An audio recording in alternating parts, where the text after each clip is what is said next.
Hey guys, HeeroJay, welcome back to Let's Play Ogre Battle 64. Last time was a bullshit episode because there needed to be one. Sorry. What I got for you today is something a little bit different. We're not doing a mission right away. Highland of Soathon contains the means to get one of the secret Pedras, the Pedra of Bane. So, we are going through the means of getting that, and I will explain the process and show you thusly. So, the key here is in Jaram, that stronghold that I'm sending everyone to. If you actually enter the stronghold, there is a little boy who claims the Revolutionary Army took his puppy, and you need to bring him a new one to feel justified. So, anyway, on my way, I encounter a wild platinum dragon, and I figured, what the hell, we'll slow it down and show it. So I clock him in the face once, and there we go. Easy as that. So, I don't know if the success rates are higher if you like hit a monster first before you try and talk to it, or whatever the case may be, but that's how that happened and it worked. So, grateful for that. Yeah, so anyway, the key is to substitute the dog that the kid lost or had stolen or whatever. You need to bring him a hellhound. Well, the problem I had is I didn't have a hellhound I could give him. So, luckily you can find hellhounds in Barrens, the lighter brown area next to the road there. So, I had to spend a decent amount of time attempting to find one and get one to join. So that's why I have to show all this, me searching the area to find one. So, we run into one here, and we'll show you how the process works. I tried the attack thing again, and miss, and we'll try talking. But it didn't work, right? So, okay, he gets an attack off, okay, fine, and he runs away. So, that one didn't work. But that's okay. Through the power of video magic and editing, we can speed things up and continue to keep trying. But luckily we don't have to, because we run into the same one again, or so I think. Well, clearly it must work this time, so we'll get a couple attacks off, or one attack off, and we'll try it again, and it still doesn't work. What the hell? So, a little frustrating, but that's kind of the general process, I feel. If you get an attack or two off first, it generally seems to work sometimes, but then again, I think it depends on the creature. So, more and more time spent searching for a hellhound, because we need one. I don't know, I mean, you can kind of learn how to send your troops different places. I don't know. I sped it up at least. We don't have to watch the whole 40-minute process it took for me to find one, which was terrible. I was getting very frustrated when doing this, but Book of Flame randomly up there in the alcove, and thank God for video editing, jeez. And more searching, and resting everywhere, and like I said, long-ass time to do this, and Leia finally runs into one. So, we'll try it again. I go for the talk right away thinking that'll do something. Try it again, still nothing. Meanwhile, bottom left archer's getting her ass kicked. So I get frustrated, it keeps destroying the left archer, so I just send everyone in. I give him 2 attacks, and now he finally joins. So, after all that, we finally got one. Pain in the ass, I know. It looked like it only took 4 minutes, but that took about 40. So, try and have one ready if you want to do this. Keep searching as you do missions or something. So, I kind of derp here in the organized screen, because effectively what you got to do is you have to bring the hellhound in a unit to Jaram so you can give it to him. So, I finally come up with the determination of removing everyone from Belinda's unit and putting the hellhound in, so we can pass it off. I mean, you don't need to have a unit that can actually like defend or anything, because like there's no enemies if you go during an after mission area search, so no issue with that. So that's why I just stripped everyone out, and I kind of derped in that process. So now we send her to Jaram because she's the one that has it, and unfortunately there's no way to quick warp there. I wish there was like a reverse quit gate, you could just warp to any stronghold, but that would kind of make this game a little dumb and OP. So anyway, we're sending her down. And here are the cutscenes I was talking about before.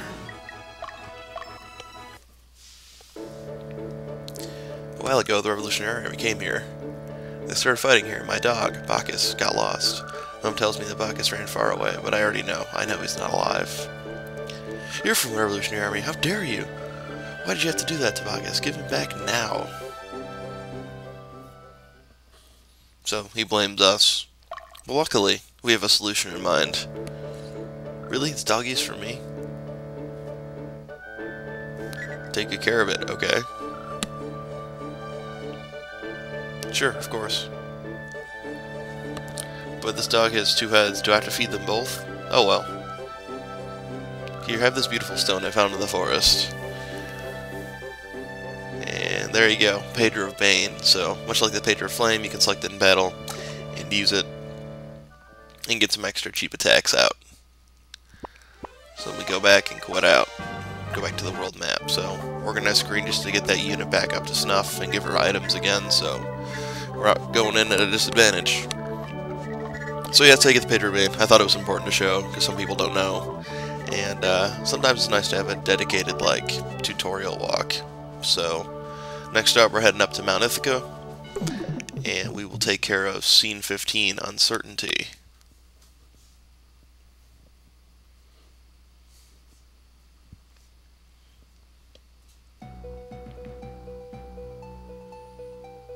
Once we liberate this area, Castle Tafea will be ahead of us. It won't be long till the confrontation with the Western Division. Do you think there's a way to avoid battle with the Western Division? Seems to me the Western Division is not inclined to fight either. If either side is willing to talk, then perhaps.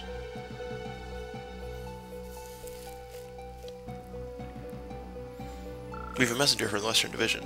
He says he was sent here by Prince Yumo. He's asking for an audience with you. What shall I do? Messenger from Yumo? I think it's best that you see him. Yeah, you know, probably. Yeah, I think so. Tell him listen what we have to say. We'll be right there. Well, to be fair, I mean, it's coming from the Prince. We were homeboys with the Prince back in the day, so it's kinda... might be a good idea. I don't know. Makes sense to me. This message is from our general. Am I reading this correctly? You want more bathrooms?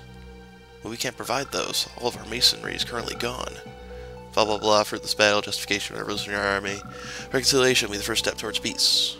Yeah, so everything's for people now. Says the Central Division acknowledges, so about the enemy's troops. We're currently negotiating those with the Western Division. The Western Division has decided not to involve the enemy's troops in any further battles. Well, that's good. That doesn't mean they'll be freed. I assume the Western Division has no intention of defying Lotus. No, that's not what was meant. Or refers to matter peacefully, some things has to have priority than the others. Kinda, priorities. Please excuse me for interruption. The enemy troops have begun advancing on us. Fears the troops are mainly Balmaucan. It's a trap! You deceived us! It can't be, the decision was already made. Not to involve their enemies. It must be that night from the Central Division. Sir Raid, the biggest douchebag in the world, pulled rank. We will believe your words. We will believe Prince Yumo. We cannot make the decision. We speak with our superiors. Is that acceptable? We were waiting for a favorable reply. So Raid, that son of a bitch, is behind all this. At least the attack part. Well, what should we do? Oh, I don't know. We should go kick Raid's ass. That sounds like a good idea. To be fair, though, he does have some of the best dialogue in the game. And, like, seems like every, like, mini speech or conversation he has that you see dialogue for, he always swears in it. Which is damn funny, because, like I made the comment before, this game was supposed to be, like, T for teen. But, well, I guess you can swear in teen stuff, but, like, what I'm trying to make here is, like, if you're 13, you probably shouldn't be hearing those words, at least back when I played this game when it came out in '99. Just saying. Let's get to work. Alright, so we speed through the entire battle sequence this time. In part 2, I'll probably break down some of the combat decisions I had to make in the strategery and doing what I had to do. Because there's some strategy once you get to the second half of this to better send your troops so you don't get your ass kicked. So I may dwell into the strategy next time and that in a little bit. Maybe break it down and go, oh, this is why I did this, this is why I did that, to show you that I'm capable of making intelligent decisions, but such is not always the case. So we'll see what happens with that. But, standard basic mission intro. And if you made it this far, yeah, I didn't have an episode last week. Kind of got a little busy with the rest of grad school and work exam weeks, and I had papers and shit to do, but I now have roughly a month off until I have to go back to school. I'm not back until the 16th of January, so in theory I can be like super ambitious, maybe crank out an episode every 1 or 2 days, actually make some progress on this, but we'll see what happens. I've been real busy over the work. I think I have like 55 hours this week, super ultra mega overtime, and I also kind of started playing Skyrim, so I was gonna do a commentary, but then I took an arrow to the knee. Bad jokes aside, terrible memes aside, that's kind of what's been happening too, so I don't know, I feel like I gotta get in the mood for the commentary, and I wasn't like in the mood last couple of days. I just wanted to play Skyrim, so, and I'm glad I didn't decide to do a Let's Play Skyrim, because I've only been in it for about 6 hours, and I've got nothing done, so yeah, it's a little brutal with that and the timing, so well, thank you guys for watching. We'll see you next time, and next time we will take care of the big battle sequence, and maybe I'll break down some of my content decisions. So we'll see you later.